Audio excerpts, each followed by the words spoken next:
It's quite a time of year for you now. Yeah. The horses have sold on, which is a good thing for you, and it's all about now rebuilding and restocking now with the upcoming sales. Yeah, it's been a nice quiet summer for me. I've only had a handful in the barn, which is very unusual, but yeah, all the sales are coming up now. I was in Doncaster last week, picked up one, and the next sale is next week in Newmarket in Somerville, the Somerville sale, and hopefully I'll get one or two at each sale from now on. And how many do you hope of breezers would you like to have? Probably in around the same as last year. I'd say 14 or 15 will do me again. It's a nice manageable number, and you can give them all a good bit of time each, and just do the job right, really. And it's just getting kind of good riders, and there's a lot of things to take into consideration other than just numbers. So in the previous years, 14 or 15 has been manageable for me anyway. Okay. And riders then, you have some riders then that come to you after they probably have their jobs. There's some in good riders around here. They're kind of, in national hunt yards, or they come from kind of hunting backgrounds and everything. So there's some good horsemen around here. Yeah, good. I'm lucky that way. It's just to get my hands on them is the hard thing. Yeah, that's not easy. For you guys with the breeze up horses, similar to the point-to-point handlers as well, the year kind of never stops really. When the season ends, they're at the sales buying, and it's same for yourself now. Like all the horses have gone off, they've sold, which is that's your job done. But now it's all restocking now, so it's never ending really. Yeah, like you might necessarily be prepping them at the minute, but we're out of the country buying them, so you're away from home a lot, especially at the flat sales. But as I said, luckily I did get two good months of the summer off, which usually you can stock up with foals to yearlings, and you'd be prepping them during the summer. But no, I won't complain. And it was a good year for you? Yeah, brilliant year. Yeah, thank God. Firstly, all of them sold, and I had a couple of good touches then on the way as well, so it was well worth it. Any horses that stand out for you for people to look forward to as 3-year-olds then for next year that you had through your hands? Yeah, there was a very impressive winner last week with your Lions, Beretta. That was in Navan? Yeah, an Australia horse I had last year. But he needed a bit of time. Ger bought him on our recommendation. He didn't particularly do a fast time with the clock. And it looks like it's paid off. He won he gave him the time. He won very impressively, and I'm sure he's worth a lot of money now. He had a very good pedigree.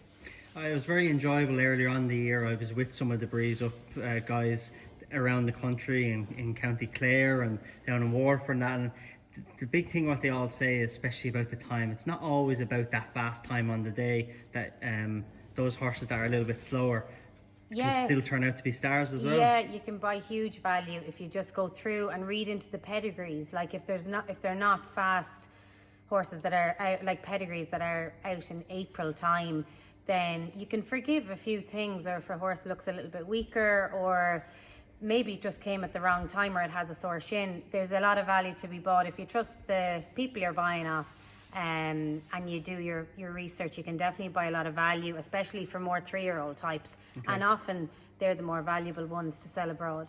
So there's a lot of studying now being done by yourself, going through the catalogues and things like that. Do you have like a budget, or do you kind of just try and go with what you like? No, it's more so how much you fall in love with the horse. Okay. And like pedigree has to add up at a cheap, for me, if it's cheap or expensive, I have to have some sort of pedigree behind me. If I was just training horses, I'd obviously just buy a lovely individual. But when you're breezing, if you do a very moderate time and you have a very moderate pedigree, you're just not going to get paid.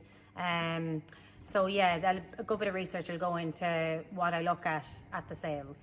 Proven sires, or are you a fan of first season sires? A bit of both. I'd probably go proven more, so maybe I'd spend a few quid more on a proven one.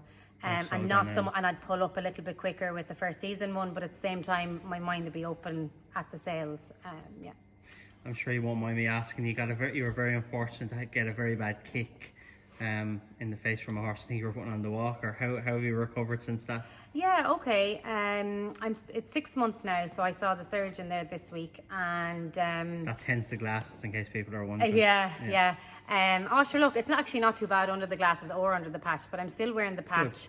My sight's 100%. It's just very bad double vision, and we're waiting for that to settle down now.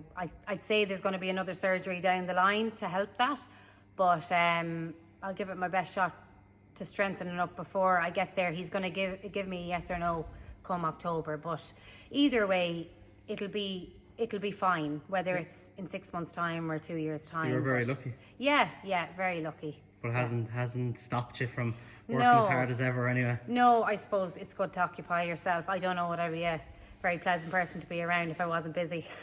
So I'll keep going. And the new gallop you've put in, Katie, it's a fine job. It links now onto your round gallop.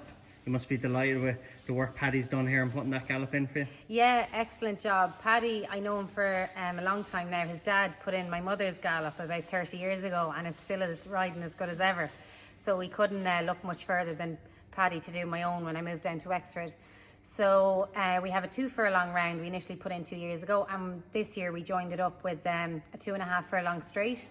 So it's basically fibre and sand, but it's a quicker surface, so whether it's raining, whether it's dry, it'll be a nice firm surface for the 2-year-olds to kind of just open themselves up. I won't be doing any serious work on it, because obviously I'd like a longer stretch of land and maybe a longer gallop, but it's brilliant, and it'll save me a lot of hassle bringing them away. Yeah. And that's MSK sand then that Paddy uses on the gallop that he constructed for you then? Yeah, and he got the fibre and he's rotivated it in. He's done it all himself, and he saved me money along the way, and the job is an excellent job, so I'd highly recommend him to anyone looking so that to will bring hopefully only improve things for you going forward. Well, then? hopefully a lot less stress anyway, bringing them to and fro, and I suppose a bit safer not having to transport a horse away. Absolutely. Listen, thanks very much for having me today, Katie. Yeah. And very best of luck for the year going forward and the horses that you buy at the sales. Yeah, thanks very much.